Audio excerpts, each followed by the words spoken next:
हिमारा श्री नमोस्तु नमोस्तु नमोस्तु। चंद्रकलाजी पाटनी रांची। दोनों गुरुवर के चरणों में हमारे परिवार का टीकमगढ़ समाज की ओर से नमोस्तु भगवान, नमोस्तु भगवान, नमोस्तु भगवान। आज का युवा वर्ग निश्चित रूप से मंदिर जाने में, पूजा पाठ करने में, आप जैसे गुरुओं के सानिध्य में आने में बिल्कुल तत्पर है, परंतु कई समय मंदिर जाते हैं पदाधिकारी लोग, तुरंत दान की बात, आपसी मतभेद, बुराइयां होने लगती हैं, तो वो घर पे आके यही कहते हैं मंदिर में कि पापा जी ऐसा होता है वैसा होता है, जाओ तो दान की बात होती है। कैसे उस युवा वर्ग को हम उन बातों में समझाएं उनको कि नहीं ये हमारा मतलब दान। देखिए, बहुत अच्छी बात है, मंदिर की तरफ बच्चों का जाना, नई पीढ़ी को जाना बहुत अच्छी बात है और ऐसा होना ही चाहिए। उनके लिए हमें प्रेरित और प्रोत्साहित भी करना चाहिए। लेकिन ये बात भी सही है कि हर व्यक्ति से अगर आप केवल दान की बात करोगे तो भाग जाएगा। हमें दान का महत्व बताना अलग बात है, पर हर किसी से दान मांगने की इच्छा करना अच्छी बात नहीं। हाँ, कहीं कोई बृहद कार्य हो रहा है, वहाँ दान की अपील की जा रही है, तो आप अपनी इच्छा से प्रेरित होकर दान देते तो स्वागत। बच्चों को वहाँ हमें ये समझाना चाहिए कि हमारे दान से ही समाज के सारे कार्य होते हैं, तो समाज बंधुओं को दान की प्रेरणा देना, उपदेश देना, अपील करना जायज़ बात है, वो होगी। अब हमारी मनसा है, हमें देना है या नहीं देना। यदि हमारी अनुकूलता बनती है तो हम देंगे, नहीं बनती तो नहीं देंगे। ये हमारा मूल काम है और यही हमारा लक्ष्य होना चाहिए। तो दान के लिए कहीं किसी की बाध्यता नहीं होती, बच्चों को ऐसा समझाना चाहिए। पर लोगों को भी देखना चाहिए कि नए लोग एकदम से आपने दान की बात की और वो विचलित हो जाए, तो ये ठीक नहीं। जुड़ा हुआ व्यक्ति ही दान देता, हर कोई नहीं। और मंदिरों में आलोचना प्रत्यालोचना का वातावरण तो होना ही नहीं चाहिए। श्रीमती चंद्रकलाजी पाटनी रांची, ट्रस्टी और मंत्री गुणायतन। आगे तैयार रहेंगे मनोज जैन इंदौर। मेरी तरफ से जगत के सब जीवों की तरफ से दोनों मुनि राजों के चरणों में नमोस्तु। महाराज श्री, चाहे गरीब हो या अमीर, चाहे गरीब हो या अमीर, इंसान की सारी जरूरत कभी पूरी नहीं हो सकती। उनको जीवन में सुकून किस प्रकार से मिल सकता है? बहुत अच्छी बात है। चाहे गरीब हो या अमीर, ज़रूरतें पूरी नहीं हो सकती। मनुष्य अपने जीवन में सुकून कैसे प्राप्त कर सकता है? मैं तो इतना कहूँगा, दाम बिना निर्धन दुखी, तृष्णावश धनवान, कहूँ न सुख संसार में, सब जग देखियो छान, है ना। तो ये संसार है, सुकून केवल संतोष में है। मनुष्य यदि बाहर की चीज़ों की तरफ भागेगा तो कभी सुकून प्राप्त नहीं कर सकता। पर मनुष्य के जीवन की बड़ी विडंबना है कि वो बाहरी चीज़ों की तरफ ज़्यादा भागता है, अपनी तरफ देखने की कोशिश नहीं करता। जब वो अपनी तरफ देखेगा तभी वास्तव में सुकून प्राप्त कर सकता। हम आगे प्रश्न के क्रम को जारी रखें, उसके पहले पूरे प्रामाणिक समूह के सभी साथियों के लिए इस मंच पर बुला रहे हैं। सभी एक साथ आ जाएं। पूरे प्रामाणिक समूह के जितने भी सदस्य हैं, सभी सदस्य मंच पर पहुंचेंगे और प्रश्न के लिए जब तक अपने तैयार रहेंगी रश्मि सिंगई मंदसौर, वो साथ में ही। बंधु, प्रामाणिक समूह के सभी सदस्य मंच पर पहुंच रहे हैं, तब तक हम आपके लिए पुनः स्मरण दिला दें। आज से ठीक 4 दिन बाद श्रावक संस्कार शिविर यहाँ पर आयोजित होगा। अनेक श्रावक शिविरार्थी जो है यहाँ पर पहुँच भी चुके हैं और सभी शिविरार्थियों के पास उनके आवास के भी कक्ष के मैसेज पहुँच चुके हैं। बंधु, 1 नवंबर से 8 नवंबर तक यहाँ पीछे आ जाइए। ये पीछे लाइन से, पूरा एक लंबी लाइन से खड़े हो जाएं तो अच्छा रहेगा। 2-4 आगे रहेंगे, बाकी पीछे आ जाएं तो बेस्ट रहेगा। सब एक लाइन में खड़े हो जाएंगे। 1 नवंबर से 8 नवंबर तक सिद्ध चक्र महामंडल विधान का आयोजन यहाँ पर किया जा रहा है और पूज्य महाराज श्री के मुखारबिंद से संपूर्ण मंत्रोच्चारण जिस मंत्र के होते हैं, आप अपने परिवार के 8 सदस्यों के साथ उस मंडल पर पूजन आराधना का सौभाग्य प्राप्त कर सकते हैं। और इसके लिए आप गुणायतन कार्यालय में संपर्क करके, जो कि 3,11,000 में एक मंडल सुनिश्चित कर सकते हैं और पूजन आराधना का सौभाग्य प्राप्त कर सकते हैं।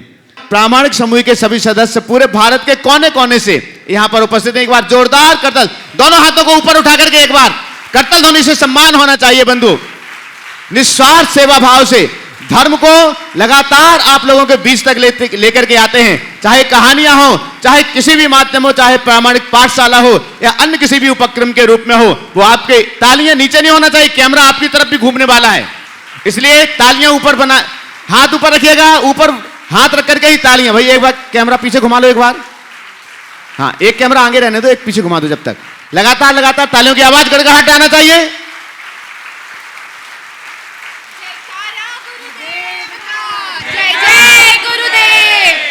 जयकारा गुरुदेव का, जयकारा गुरुदेव का, जय गुरुदेव। और चलेगा, आमंत्रित कर रहा हूं रश्मि सिंघई मंदसौर, पूज्य महाराज श्री के चरणारविंद में निवेदन कर रहा हूं। मैं कहना चाहूँगा, प्रामाणिक समूह बड़ी कर्मठता और लगन के साथ पिछले 5 वर्षों से निरंतर बहुत अच्छे काम कर रहा है। इनकी जितनी प्रशंसा की जाए उतना कम है।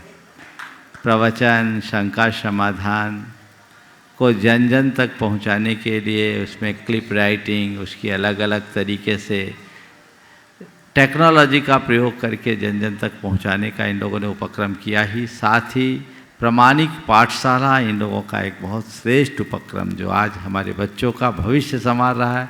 प्रामाणिक कहानियाँ, एनिमेटेड स्टोरी, इनके न जाने कितने कितने उपक्रम हैं और ये रोज़ नए नए कुछ कार्य करते हैं। आज ये आए हैं, अभी आधे हैं, कल पूरे होंगे। इनको यही आशीर्वाद है कि इसी तरह लगकर अपने जीवन को आगे बढ़ाएं।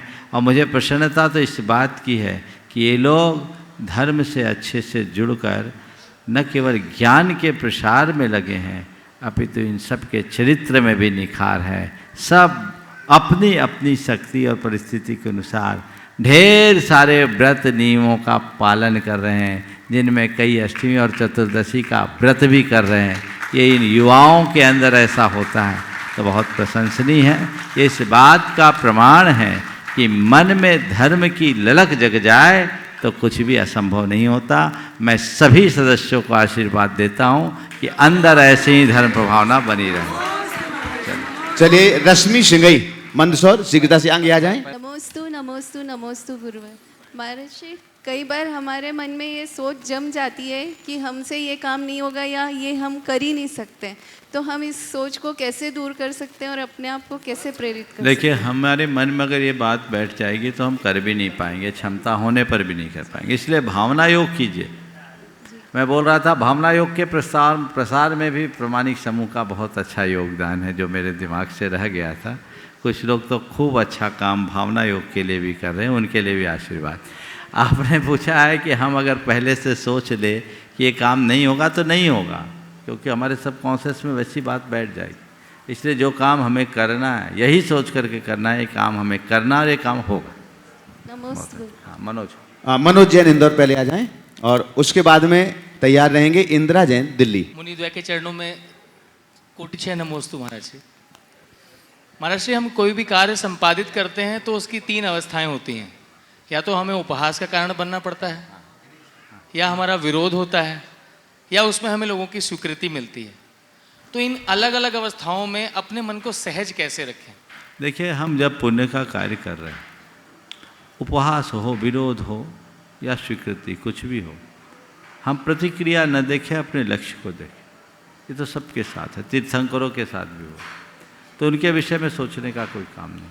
हमें अपने विषय में सोचना चाहिए, अपने लक्ष्य को पूर्ण करने का प्रयत्न करना चाहिए। यदि हम लक्ष्योन्मुखी बनकर आगे बढ़ते हैं तो हमारे सामने कहीं कठिनाई नहीं होती, और उससे विमुख होकर के काम करते हैं तो जीवन में कोई उपलब्धियाँ नहीं होती। तो हमें हमेशा अपने लक्ष्य को ध्यान में रख करके चलना चाहिए। इंदिरा जैन दिल्ली, साथ में सुरेश जी भी आ जाएं। अनंत बार नमोस्तु महाराज जी। महाराज जी, हमारे मन में बहुत से प्रश्न होते हैं, लेकिन यदि हम बिना किसी पूर्वाग्रह के और पूरी ईमानदारी के साथ अपने अंतर्मन से उन सवालों के जवाब पूछें तो हमें बहुत से सवालों के जवाब मिल तो जाते हैं, लेकिन हम ये कैसे समझें कि वो सवाल हमारे अंतर्मन से जो निकले हैं वो कितने सही हैं? बहुत अच्छा भाव आपने प्रकट किया। हमारे मन में उत्पन्न होने वाले बहुत से सारे सवाल जो हमारे मन में उत्पन्न होते हैं, अंतर्मन में जवाब मिल जाते हैं। अब जवाब सही है या गलत, इसका निर्णय हम अपने अतीत के अनुभवों से ले सकते हैं। जब भी हमारे मन में कोई दुविधा हो और हम उसका निर्णय लेना चाहें, उसका जवाब अपने भीतर खोजें, अंतर्मन से ले और उस जवाब को देखें, उसके परिणाम को देखें। अगर लगता है कि मेरे जवाब का परिणाम सही है तो समझ लीजिए मेरा अंतर्मन जो बोलता है वो सही है, और यदि गलत है तो इसका मतलब अभी मुझे किसी के मार्गदर्शन की अपेक्षा है, उस तरफ जाना चाहिए। प्रायः जब मन में दुविधाएं होती है तो उत्तर उल्टा होता है, और जब मन निर्द्वंद होता है तभी सही और साफ उत्तर होता है। कई बातें ऐसी भी है जिसे हमें गुरुओं से ही मार्गदर्शन लेना पड़ता है, क्योंकि कई क्षेत्र हैं जिनका हमें कोई अनुभव नहीं, कोई अभ्यास नहीं। तो ऐसे अभ्यास रहित, अनुभव रहित जगह में हमें जाना हो तो ये देखना ही। बहुत बहुत आशीर्वाद। चले अगले प्रश्न के लिए सीमा जी सीतापुर। महाराज जी के चरणों में कोटि कोटि नमोस्तु। महाराज जी, पर्युषण पर्व शुरू होने वाले हैं और जैसा कि पर्युषण पर्व की शुरुआत भी उत्तम क्षमा धर्म से होती है और उसकी समाप्ति भी क्षमावाणी पर्व से होती है, तो इस क्षमा धर्म की क्या सीमाएं हैं? कहाँ ये सीमाएं समाप्त हो जाती है और दंड का प्रावधान शुरू हो जाता है? इसका कुल एक ही अर्थ है कि धर्म की शुरुआत क्षमा से होती है। जब तक हमारे हृदय में क्षमा भाव का आविर्भाव नहीं होता, तब तक हमारे जीवन में धर्म नहीं घट सकता। तो धर्म की शुरुआत क्षमा से होती है। अंत में हम लोग क्षमावाणी करते हैं, वो इसलिए करते हैं कि अब साल भर ये क्षमा निरंतर बनी रहे। 10 दिन तक धर्म की विशिष्ट आराधना के फलस्वरूप यदि क्षमा भाव पल्लवित और विकसित होता है तो वो हमारे जीवन की एक विशिष्ट उपलब्धि बनती है। इसकी सीमाएं क्या है? कब ये खत्म हो जाता है? क्षमा की कोई सीमा नहीं। क्षमा तो बिल्कुल धरती की तरह है, जितना हो सके करो। बहुत सुंदर। नमस्ते। भावना जैन, अच्छा हाँ, मुंबई प्रामाणिक समूह। आगे तैयार रहेंगे डॉक्टर रंजना पटोरिया। गुणायतन प्रणेता तुम्हें नमन, भावना योग के गुरु तुम्हें नमन, प्रामाणिक पाठशाला के जनक तुम्हें नमन, हर शंका का समाधान तुम्हें नमन, प्रमाण के जो है सागर ऐसे प्रमाण सागर को भावना का भावना भरा नमन। नमोस्तु गुरुवर, नमोस्तु गुरुवर, नमोस्तु गुरुवर। गुरुवर, मेरी एक छोटी सी शंका है, पुण्य कमाने की आसक्ति होना क्या मोह कहलाएगा? पुण्य कमाने की आसक्ति होना मोह नहीं, राग भाव। पुण्य के फल के प्रति तीव्र लालसा होना मोह के लक्षण। जीवन में जब तक पुण्य कमाने की अभिरुचि नहीं होगी तो पुण्यकारी क्रियाओं के प्रति उत्साह कैसे होगा? सम्यक दृष्टि के अंदर भी होता है। वो पाप से बचने के लिए पुण्य की क्रियाओं को बढ़ चढ़ कर करता है, उत्साह के साथ करता है, क्योंकि उसका वही उत्साह उसके जीवन के उत्कर्ष का आधार बनता है। इसलिए पुण्य कमाने की भावना रखो, पुण्य के फल की चाह मत रखो। नमस्ते महाराज। डॉक्टर रंजना पटोरिया। आगे तैयार रहेंगे डॉक्टर ऋचा जैन अहमदाबाद। नमोस्तु महर्षि, नमोस्तु महर्षि, नमोस्तु महर्षि। महर्षि, किसी भी ग्रंथ के स्वाध्याय की जो पद्धति है जिसमें हम पढ़ते हैं ओकार है बिंदु संयुक्तम नित्यम ध्यायन्ति योगिनः कामदम मोक्षदम चैवे ओंकाराय नमो नमो नमो नमः, इस तरह हम आगे बढ़ते हुए सर्व मंगल मांगल्यम ये पूरा पढ़ते हैं। तो इनमें किनके द्वारा ये मंगलाचरण वर्णित है वो कहीं नहीं मिलता महर्षि। ये परंपरा से प्राप्त है। ओकारम बिंदु संयुक्तम नित्यम ध्यायन्ति योगिनः बहुत प्राचीन है और परंपरा से चला है। इसके मूल स्रोत का मुझे भी पता नहीं। महर्षि, जो अपन अभिषेक करते समय जो मंगलाचरण पढ़ते हैं, श्रीमन नम्र सुरा सुरेंद्र, ये अभिषेक पाठ के रचयिता एक तो माघनंदीकृत है और श्रीमन नम्र सुरा सुरेंद्र महिता प्रद्योत रत्न प्रभा, ये मेरे ख्याल ये शायद अभय नंदी का है, अभय नंदी का। उसको देखना होगा अभिषेक पाठ में। जी महर्षि, नमोस्तु महर्षि जी। डॉक्टर ऋचा जैन अहमदाबाद। आगे तैयार रहेंगे दीक्षा जैन दुर्गापुर। नमोस्तु नमोस्तु नमोस्तु महाराज जी। महाराज जी, प्रश्न मेरी बेटी पूछना चाहेगी, मैं सिर्फ 2 मिनट थोड़ी सी भावना व्यक्त करना चाहती हूँ। महाराज जी, 1.5 साल पहले मेरी माता जी श्रीमती अंजू जैन के प्रेरणा से मैंने आपका शंका समाधान और प्रवचन सुनना शुरू किया। महाराज जी, बहुत अच्छा लगा। जीवन की पूरी नकारात्मकता ख़त्म हो गई, लोगों से अपेक्षा और उपेक्षा ख़त्म हो गई। आपका जो एक लाइन है, कोटेशन है, जो प्राप्त है वो पर्याप्त है, उसको मैंने अपना स्टेटस बना लिया है। और जीवन में सब कुछ अब ऐसा लगता है कि जो है उसमें ही संतुष्ट रहिए।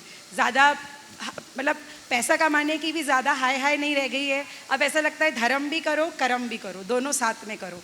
तो बस आपसे यही मैंने महाराज जी आजीवन रात्रि भोजन का त्याग कर दिया, आपके प्रेरणा से जमीकंद का त्याग कर दिया। मेरे जैसी लड़की जो 1 घंटा भूखा नहीं रह सकती थी, उसने अष्टमी चौदस की उपवास करना शुरू कर दिया। मैंने अष्टानिका ले लिए, 16 कारण के व्रत ले लिए। मतलब मेरे परिवार आश्चर्य करता है कि जो लड़की 1 घंटा भूखा नहीं रह सकती थी, आज वो 2-2 घंटे के 2-2 दिन के उपवास कर लेती है एक साथ। तो बस आपका आशीर्वाद चाहिए कि मैं और इसी तरह आगे बढ़ूं धर्म में, आंटी लोगों की जगह आगे जाके बैठूं और समाधि मरण करूं अपना। बहुत सुंदर, बहुत बहुत आशीर्वाद, बहुत अच्छी है। हाँ। नमोस्तु महाराष्ट्री, नमोस्तु महाराष्ट्री, नमोस्तु महाराष्ट्री। मेरा नाम वान्या जैन है। मेरा सवाल यह है कि हम जब भी कोई मंत्र पढ़ते हैं उसको 108 बार ही क्यों पढ़ते हैं, और आप लोग के सामने 108 क्यों लगाते हैं और आरिका माता जी के सामने 105 क्यों लगाते हैं? बहुत अच्छा सवाल। देखिए, मंत्र जाप आदि अनुष्ठानों में 108 लगाने के पीछे कुछ विशेष प्रयोजन है। पहले मैं मंत्र जाप की बात करूं। मंत्र जाप में ऐसा कहा जाता है कि हम लोग 108 प्रकार से पाप करते हैं। हम जाप तप व्रत आदि अनुष्ठान उन्हीं पापों को साफ करने के लिए करते हैं। तो 108 बार भगवान का नाम ले ताकि हम 108 पाप से बच सकें। दूसरा, 27 ग्रह होते हैं, 27 नक्षत्र होते हैं और उनके 4-4 चरण होते हैं। तो सब नक्षत्रों के दुष्प्रभाव को बचाने के लिए हम 108 बार जाप करते हैं। हम 108 बार का एक प्रयोजन और बताते हैं। 108 ब्रह्म का प्रतीक है, ब्रह्म का प्रतीक। ब्रह्म शब्द को अगर मेरी तरह लिखोगे तो उसका योग 108 होगा। ब्रह्म शब्द ब र ह और म इससे बना ब्रह्म। अब ब तक हम जाते हैं, क से ब तक तो 23 आएगा। ब कौन सा अक्षर है? नहीं, 23वां। तो हमने इसके आगे 23 लिख दिया। ठीक है। अब र तक जाएंगे तो कितना होगा? यरा तो 23 और 4 27, कितना हुआ? 27। हाँ है, ये 33वां व्यंजन है, तो यहाँ आए तो ये 33 लिखा, और माँ है वो 25वां। 23 और 27 50, और 33 83, और 25 कितना हुआ? 108। समझ गए? ये 108 ब्रह्म का प्रतीक। समझ गए? समझ गए? हमारी नाड़ी जो है 24 घंटे में ऐसा कहते हैं कि 21,600 बार पलटती है। समझ गए? आधे दिन के लिए करें तो 10,800 होती है। अगर उनके शून्य को अलग करें तो 108 होता है। अपने पूरी नाड़ी तंत्र की सुरक्षा के लिए भी हम 108 को प्रमुखता देते हैं। अनेक तरीके से 108 की विवेचना की गई।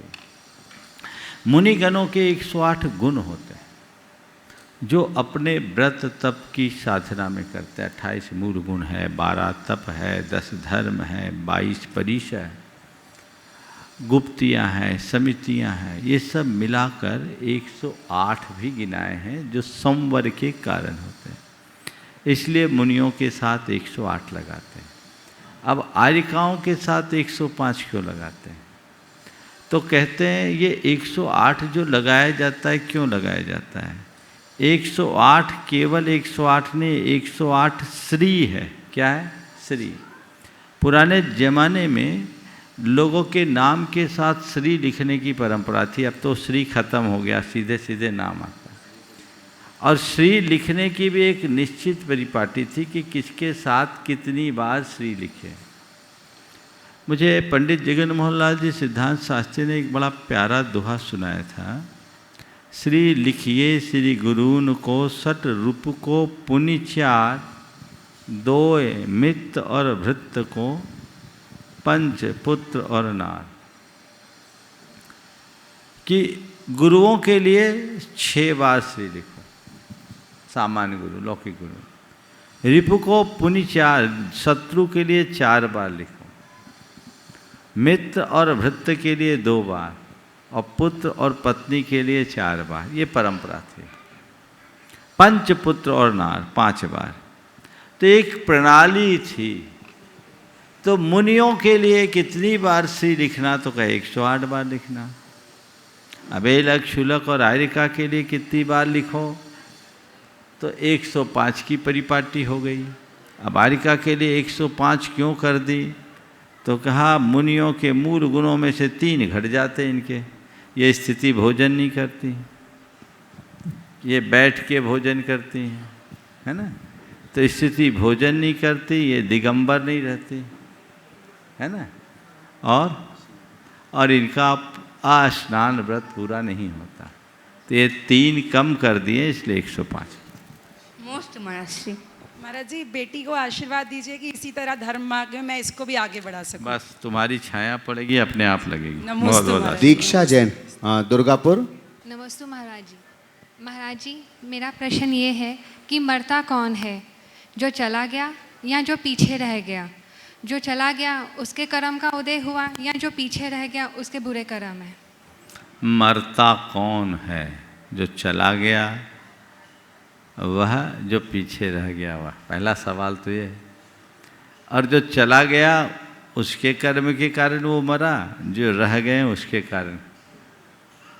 अब इसका उत्तर मैं 2 तरीके से देना चाहूँगा। आपने बिल्कुल अलग तरीके से सवाल किया कि मरा कौन। अगर मुझसे कहोगे तो मैं ये कहूँगा जो चला गया वो नहीं मरा, जो रो रहा है वो मरा। रो रहा है वो मरा क्योंकि उसका ज्ञान सो गया। उसने जीवन की इस अनिवार्यता को नहीं समझा कि जन्म के साथ मरण लगा हुआ है, आना जाना तो लगा हुआ है। जिस जीव के साथ जितने दिन का ही साथ रहता है उतने ही दिन वो जीता है। लेकिन फिर भी लोग इसे स्वीकार नहीं कर पाते और आंसू बहाते हैं, रोते हैं। तो रोने वाला सच्चे अर्थों में आध्यात्मिक दृष्टि से देखा जाए तो वो जिंदा नहीं है। एक बात। अब हम व्यवहारिक दृष्टि से जब बात करें तो कौन मरा? जिसने जन्म लिया वो मरा। जन्म किसका हुआ? व्यक्ति का या शरीर का? बोलो। व्यक्ति का जन्म हुआ। व्यक्ति का जन्म हुआ तो व्यक्ति का जन्म नहीं, शरीर का जन्म हुआ और शरीर मरा। जो आत्मा थी वो जन्म के पहले भी थी और मृत्यु के बाद भी होगी। आत्मा का तो कुछ बना बिगड़ा नहीं। ये शरीर था जो ऊपर का चोला था। आयु पूरी हुई, आत्मा ने चोला बदल दिया, हमने उसे मरना कह दिया। इधर जन्मना और मरना। अब रहा सवाल कि जो पीछे रह गए उनके कर्म का उदय था या जो चला गया उनके कर्म का उदय था। सच्चे अर्थों में देखा जाए तो जो गया उसकी कहानी खत्म हुई क्योंकि उसकी आयु पूरी हो गई। जो गया उसकी कहानी खत्म हुई क्योंकि उसकी आयु पूरी हो गई और पीछे वाले कुछ समझ नहीं पाए इसलिए रोते हैं। मोह रुलाता है, कर्म नहीं। मोह को कैसे त्यागे? बता रहा हूं। मोह रुलाता है, कर्म नहीं। और सब जो मरा उसके लिए नहीं रोते, मेरा क्या होगा इसलिए रोते। बोलो, क्या है ना ये हकीकत? तुम चले जाओगे तो मेरा क्या होगा, ये रुलाता है। ये तुम्हारा अज्ञान है, यही मोह है। जिस दिन तुम्हें पता लग जाए कि मैं एक चैतन्य आत्मा हूं, ज्ञान स्वरूप आत्मा हूं, और मेरा जीवन मरण संयोग वियोग सब मेरे अपने कर्म के आश्रित है, पर तो केवल निमित्त है। जिस जीव के साथ जितने दिन का संयोग होता उतना ही होगा, तो सारा रोना धोना खत्म हो जाएगा। मेरा क्या होगा? मेरा वही होगा जो आज तक होता है। मेरा ना कुछ बनेगा ना बिगड़ेगा। क्यों?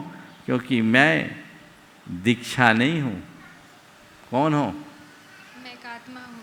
हाँ, दीक्षा का रूप बन सकता है, बिगड़ सकता है। दीक्षा की परिस्थितियां बन सकती है, बदल सकती है, पर मेरी आत्मा की, जब मैं एक आत्मा हूं तो मैं किसके लिए रोऊं?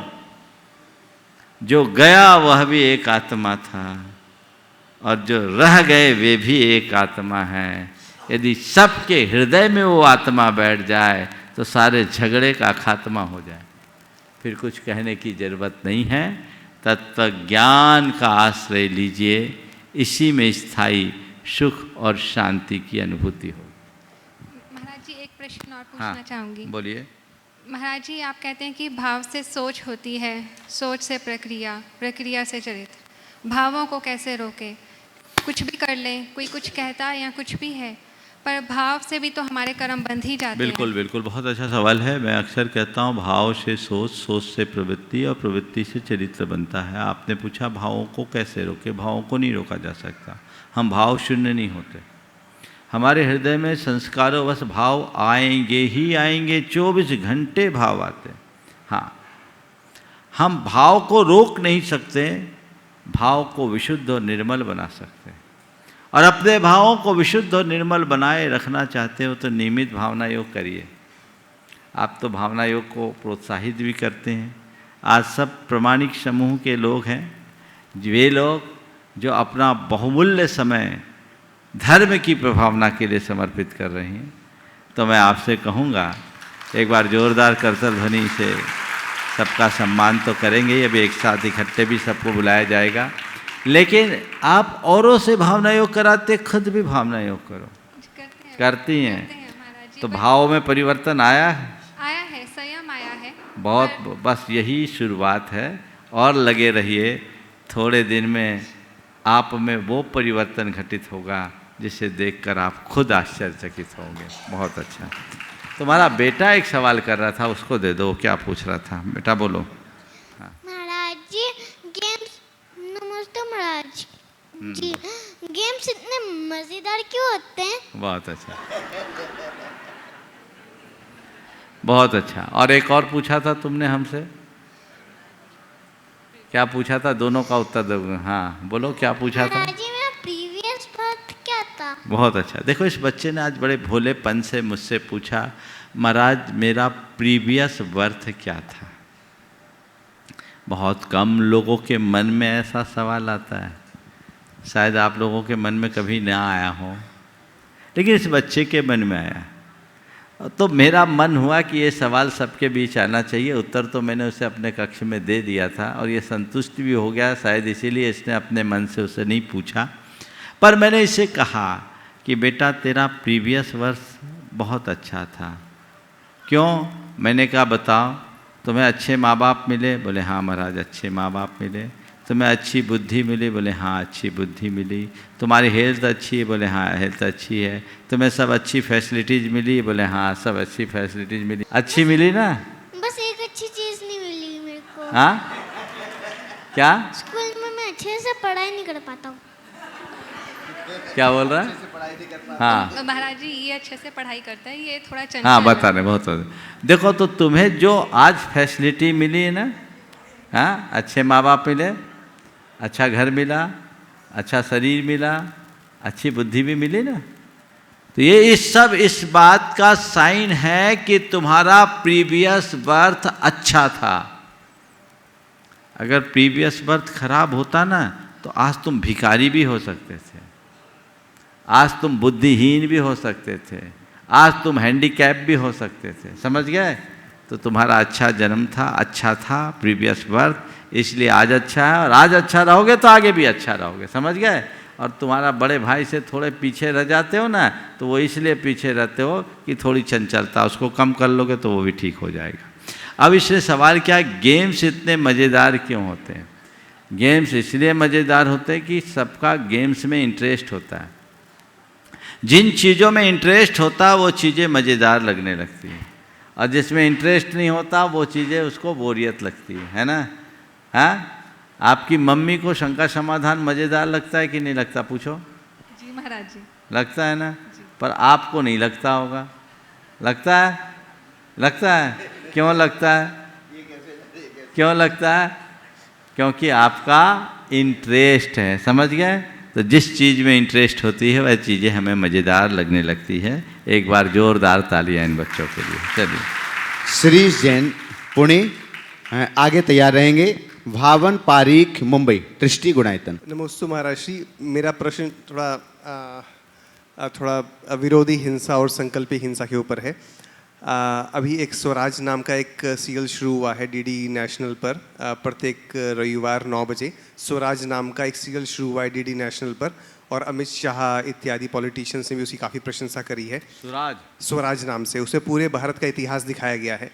तो इतिहास देख करके जो एक आपस में चर्चा हुई उसमें ये देखा जैसे कई सारे भारत के साम्राज्य थे जिन पर कि विदेशी आतताई आक्रमण करते रहे पीढ़ी दर पीढ़ी। 300 साल तक साम्राज्य टिके रहे भारत में। दक्षिण में विजयनगर नाम का एक एम्पायर हुआ करता था, मगर जहाँ पर कोई कमज़ोर कड़ी हुई वहीं पर ही विदेशी आतताओं ने आकर के कब्जा कर लिया और धर्म परिवर्तन इत्यादि कराना शुरू कर दिया। तो मेरा प्रश्न ये था कि जो हमारी संस्कृति विरोधी हिंसा की है, जहाँ पर हम केवल डिफेंसिव रहते हैं, ऑफेंसिव नहीं होते। अब ऐसे डिफेंसिव होने से हम अपने को तो बचा पाते हैं, बट पीढ़ी दर पीढ़ी जहाँ कमज़ोर पीढ़ी होती है वहाँ पर सामने वाला जो व्यक्ति है विदेशी आतताई वो आकर के कब्जा कर लेता है। तो ये जो विरोधी हिंसा की जो नीति जैन दर्शन की संस्कृति में है और उसका देखा जाए तो भारतीय दर्शन में भी वो उसका प्रभाव पड़ता है, उसमें संकल्पी हिंसा ना करके, ऑफेंसिव ना हो करके, वास्तविकता में तो हम अपने को बचा नहीं पाए। हमने भारत का कितना भाग अपना खो दिया। तो क्या ये उचित लगता है आपको? देखिए, बहुत अच्छा सवाल आपने किया है, पर इस संदर्भ में मैं एक बात कहना चाहूँगा। हम विरोधी हिंसा करें, अपने आप को मजबूत बनाएं, अपने आप को सकारात्मक बना के चलें, अपने पराक्रम को बढ़ा के रखें। विरोधी हिंसा करने का मतलब ये नहीं है कि हम अंदर से कमज़ोर रहें और तभी अटैक करें जब सामने वाला हम पर अटैक करे, बाकी टाइम सोए रहें। एक राजा के लिए कहा जाता है कि वो अपने राज्य की चहुमुखी सुरक्षा की व्यवस्था सुनिश्चित करे और उसके लिए समय समय पर युद्ध का अभ्यास भी जारी रखे, अपनी सेना का सशक्तिकरण बनाए रखे। और जो राज सैन्य बल के रूप में पूरी तरह सशक्त होगा, उस राज्य पर कोई कैसा भी आक्रमण क्यों न करे, वो सबके दांत खट्टे कर देगा, सबको धूल चटाएगा। ये वास्तविकता है। तो ये चीज़ें बनती है और बदलती है।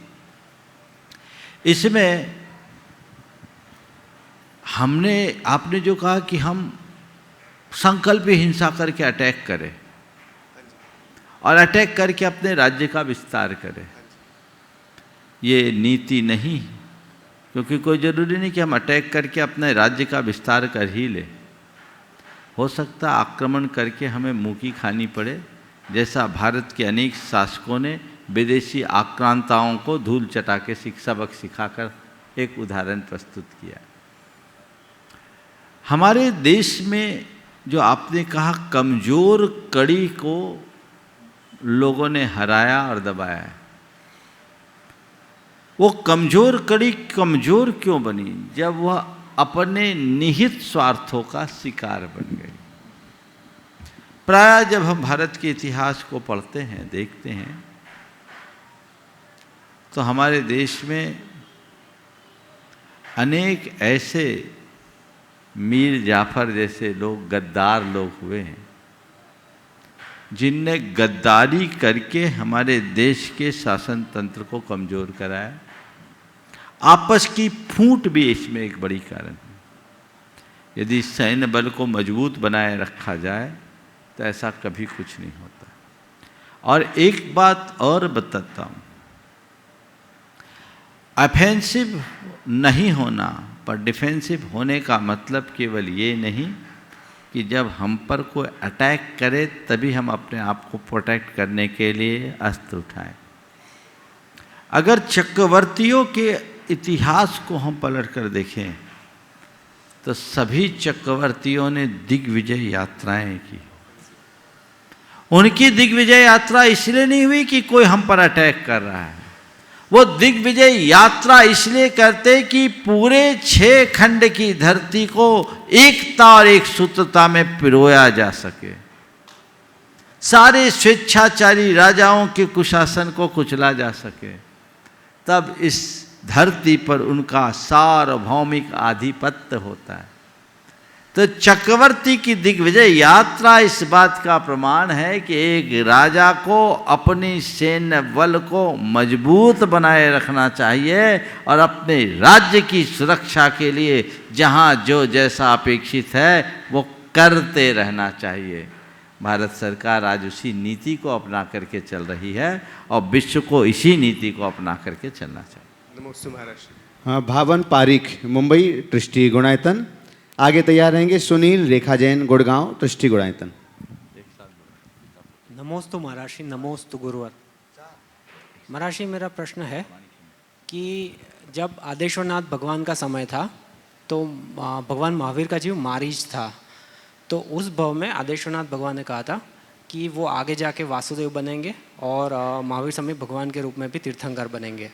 तो ये 1 कोड़ा-कोड़ी वर्ष के बाद हुआ, तो क्या तब उन्होंने तीर्थंकर नाम कर्म का बंद नहीं किया था जो कि 7 भवों से पहले होता है, तो क्या ये उस समय निश्चित था? देखो भगवान ने क्या कहा, ये उनने जो कहा वो निश्चित था, इन बातों में दिमाग मत लगा। किसी के जीवन का क्या होगा हमें इसके विषय में नहीं सोचना। हमें केवल एक बात सोचनी कि भगवान ने हमारे विषय में क्या कहा। समझ गए? अगर भगवान के ज्ञान को आधार बना करके चलोगे तो बड़ी सारी उलझन खड़ी हो जाएगी। समझ गए? है ना? कहा जाता है क्या, जो जो देखी बीत राग न सो सो होसी बीरा रे, अनहोनी होए नहीं कभी काहे होत अधीरा रे। ये पंक्तियाँ सुनकर के बहुत अच्छा सा लगता है, लेकिन इन्हीं पंक्तियों का जवाब भी लिखा गया है। क्या क्या देखी बीत राग न, तू न क्या जाने धीरा रे, तू तो नाम सुमर ले प्रभु का जो हर्षी भव पीरा रे। समझ गए? तो बस इस बात को ध्यान में रखो जो हमारे जीवन को सफलीभूत करेगा। नमोस्तु महाराज। सुनील रेखा जैन सुकृति सुहानी जैन गुड़गांव ट्रस्टी गुणायतन। आगे तैयार रहेंगे दिनेश जी पापड़ीवाल जयपुर न्यूयॉर्क श्रोमणी संरक्षक गुणायतन। महाराज श्री नमोस्तु नमोस्तु नमोस्तु नमोस्तु नमोस्तु महाराज श्री, दोनों महाराज श्री के चरणों में नमोस्तु। महाराज श्री सुहानी क्वेश्चन पूछना चाहेंगे। बोलो। दोनों महाराज श्री के चरणों में 3 बार नमोस्तु नमोस्तु नमोस्तु। महाराज श्री, आत्मा अनुशासन को कैसे विकसित करें? बहुत अच्छा। एक बार तो इस पूरे परिवार का जोरदार कलता ध्वनि से स्वागत करें।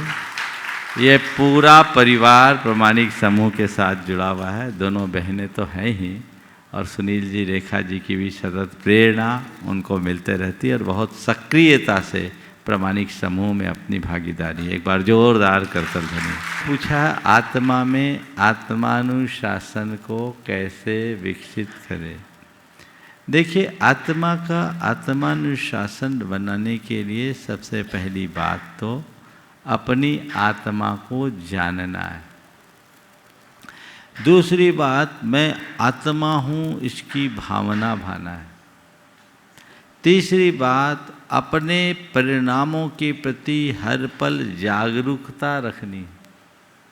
और चौथी बात, जब भी हमारे द्वारा कुछ अनुचित हो जाए तो उसकी निंदा गढ़ा करके प्रायश्चित करना है। ये चारों कार्य अगर हमारे जीवन में आ जाए तो आत्मानुशासन बहुत सहजता से घटित हो। आशीर्वाद। दिनेश जी बोलिए।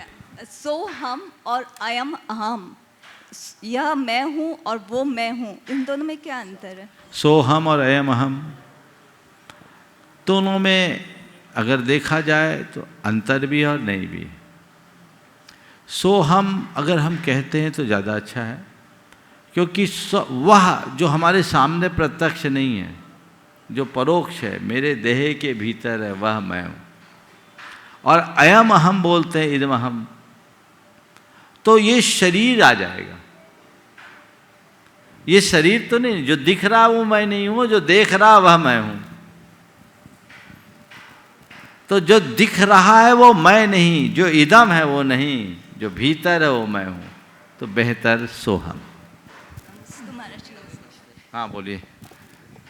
महाराज साहब जो है रिटायरमेंट के बाद में जो है आपकी 3 पुस्तकें जो हैं, जैन सिद्धांत शिक्षण, जैन धर्म एवं दर्शन और जैन तत्व विद्या, वो पढ़ी। और है ना, इससे जो है मेरा जीवन जो है वो कह दिए निर्मल बना और धर्म का ज्ञान हुआ।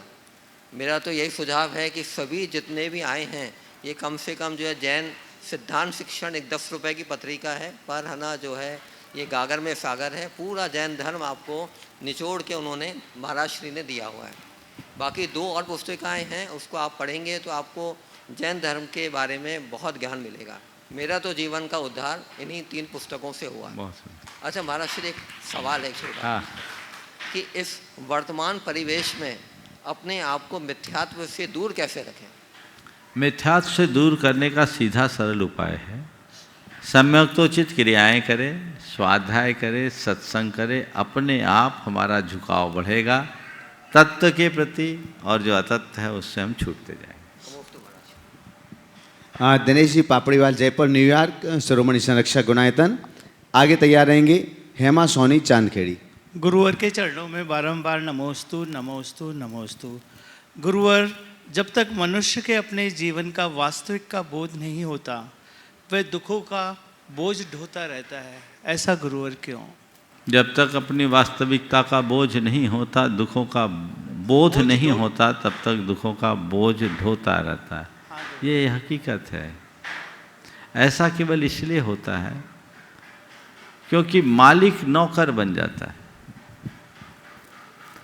और नौकर मालिक बन जाता है। अगर नौकर मालिक बन जाएगा तो परेशानी होगी, मालिक नौकर बन जाएगा तो परेशानी होगी। लेकिन जब मालिक को अपने मालकियत का ज्ञान होगा तो कोई परेशानी नहीं होगी। तो मालिक को अपनी मालकियत का बोध होना ही अपनी आत्मा का बोध होना है। हम आत्मबोध के अभाव में इंद्रियों के चाकर बन कर के जीते हैं और मन के गुलाम बन कर के जीते हैं। मन हमारा मालिक बन जाता है, जो हमारे ऊपर दुखों का बोझ लादता रहता है, हमें खटाता रहता है। और जिस दिन हमें आत्मबोध हो जाता है, हम मन के मालिक बन जाते हैं, सारा बोझ उतर जाता है। नमोस्तु गुरुवर। नमोस्तु महाराज जी, नमोस्तु नमोस्तु। मेरा परिवार का और चांदखेड़ी जैन समाज का कोटि कोटि नमन, कोटि कोटि नमन। महाराज जी, मेरा सवाल है कि किसी के पास ज्ञान ज़्यादा है और किसी के पास चारित्र, तो महाराज जी इसमें किसकी अधिक श्रेष्ठ रहे, कौन श्रेष्ठ रहेगा? देखिए, ज्ञान की अपनी महिमा है, चारित्र की अपनी महिमा, पर ज्ञानवान चारित्र की सर्वाधिक महिमा। तो गुणस्थान में उनका कौन ऊपर है? देखिए, ज्ञान का मतलब क्या? किताबी ज्ञान नहीं, आत्मज्ञान ही वास्तविक ज्ञान है। और आत्मज्ञान है तभी हमारा चरित्र निखरता है। उषा जैन, जयपुर।